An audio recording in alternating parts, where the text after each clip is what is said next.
तर पुण्याच्या वैष्णवी अगवणे मृत्यू प्रकरणानंतर मराठा समाजानं बैठक घेतली। अशा प्रकारच्या घटना घडू नये यासाठी मराठा समाजानं आचारसंहिता लागू केली।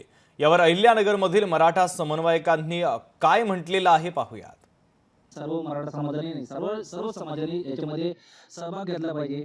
आणि हे जे दिखाऊपणा काम आहे, ही गाड्या घोड्या देणं, सोनं हे देणं, हुंडा हे बंद व्हायला पाहिजे।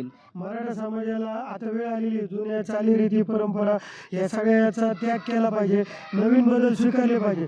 लग्नात होणारा वारेमाप खर्च हा मराठा समाजाच्या अधोगतीचं एक प्रमुख कारण बनलेलं आहे। सध्याच्या काळात लग्न होईल तेवढं छोटं आणि साध्या पद्धतीने केलं पाहिजे। आता जी ही हुंडा पद्धती चालू आहे तर ही कायमस्वरूपी बंद झाली पाहिजे। आणि आता हे सोनं नाणं गाड्या बंगले फ्लॅट घेऊन देणं हे पूर्णपणे बंद करून थोडक्यात विवाह झाले पाहिजेत, ही सर्वांना विनंती आहे। आणि सर्वांनी आचारसंहितेचं पालन करायला पाहिजे।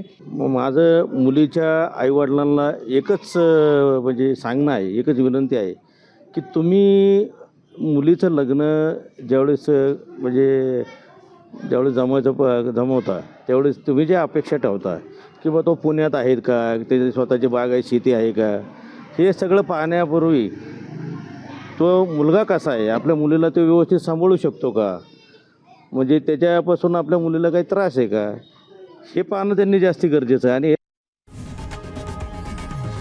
लोकशाही मराठी ऐका, पहा, जागरूक रहा।